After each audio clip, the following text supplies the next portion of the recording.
জলদি ফোকাস করো। Spider-Man, Superman, Hokudure ba Akuduman. Spider-Man, Superman, Hokudure ba Akuduman. Spider-Man, Superman, Hokudure ba Akuduman. Spider-Man, Superman, Hokudure ba Akuduman.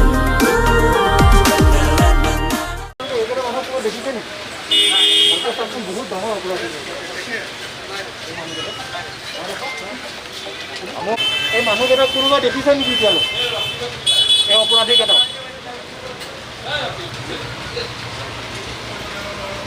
আমি এটা অভিযান চলাইছোঁ আৰু আমাক আপোনালোকৰ সহযোগ লাগিব এই মানুহকেইটা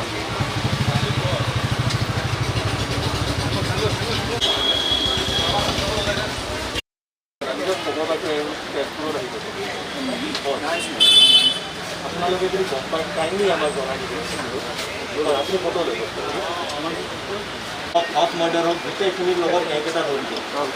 তেওঁলোকক যিমান ধৰি আমি ধৰিব পাৰোঁ আমাৰ কাৰণে ভাল সমাজৰ কাৰণে ভাল ত' মই ৰিকুৱেষ্ট কৰিম আমাৰ যিমান নৰ্মেল মানুহ আছে সমাজৰ চবকে যে তেওঁলোকক যদি ক'ৰবাত দেখে আমাক অতি সোনকালে জনাই দিব ভালকৈ আপোনালোকে মুখকেইটা চাই লওক আৰু নিজৰ আৰু হনুমানক প্ৰত্যক্ষ কৰিবলৈ আমি দেখুৱাইছোঁ চব বিচাৰি কি কাৰণে হনুমানক তিনিজন দেখা পোৱা গৈছে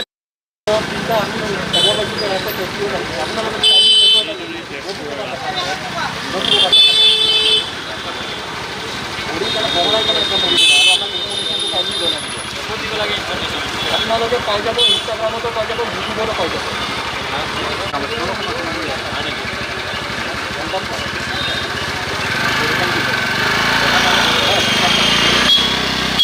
আপোনালোকে এই তিনিজনক ক'ৰবাত দেখিছে দাদা এই তিনিজনক চাওকচোন মানে তেজপুৰলৈ ইয়াতে আহা বুলি কেনে আমি খবৰ পাইছোঁ বহুত ডাঙৰ ক্ৰিমিনেল লাগিছে জাষ্ট ইনকেছ যদি ক'ৰবাত দেখা পায় প্লিজ আমাক জনাই দিব অ'কে থেংক ইউ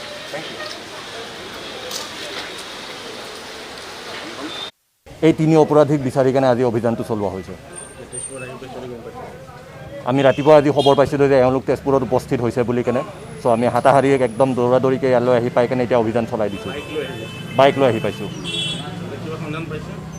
সন্ধান এতিয়ালৈ পোৱা নাই কিন্তু নোপোৱাকৈও নেৰোঁ কি ক'লে হয় হয় যিমান জঘন্য কাম আছে সমাজৰ কাৰণে এওঁলোক সেই গোটেইকেইটাতে ইনভলভ হৈ আছে প্ৰচাৰ এইকাৰণে কৰি আছোঁ যে জয় হনুমান চিনেমাখন কেৱল অসমীয়া চিনেমা হোৱাৰ বাবে মানুহে চাবলৈ আহিব নালাগে বা কেৱল মনোৰঞ্জনৰ কাৰণে আহিব নালাগে এই অসমত এটা আনচল্ভ এটা মিষ্ট্ৰী এটা ৰহস্য যিটো ৰহস্যৰ এতিয়ালৈকে সমাধান হোৱা নাই কিন্তু সেই উত্তৰ অসমবাসী ৰাইজে বিচাৰে তেনেকুৱা এটা উত্তৰ লৈয়ে আমি জয় হনুমান চিনেমাখন নিৰ্মাণ কৰিছোঁ 18 অক্টোবৰত আমি প্ৰয়াস কৰিম এটা ৰহস্য উদ্ঘাটন কৰিবলৈ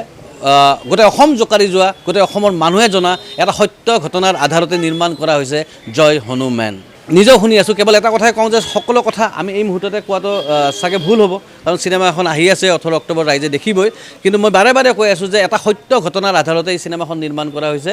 ইমানে এটা সত্য ঘটনা যিটো সত্য ঘটনা অসমৰ শিশুৰ পৰা বৃদ্ধলৈকে সকলোৱে জানে এটা ৰহস্য যিটো ৰহস্য এতিয়ালৈকে উদ্ঘাটন হোৱা নাই আৰু আমি প্ৰয়াস কৰিম এই চিনেমাৰ মাধ্যমেৰে আমি হয়তো বাস্তৱ জীৱনত সেই কথা ক'বলৈ সাহস নকৰোঁ কিন্তু চিনেমাৰ মাধ্যমেৰে আমি প্ৰয়াস কৰিছোঁ এনেকুৱা এটা উদ্ঘাটন নোহোৱা ৰহস্যক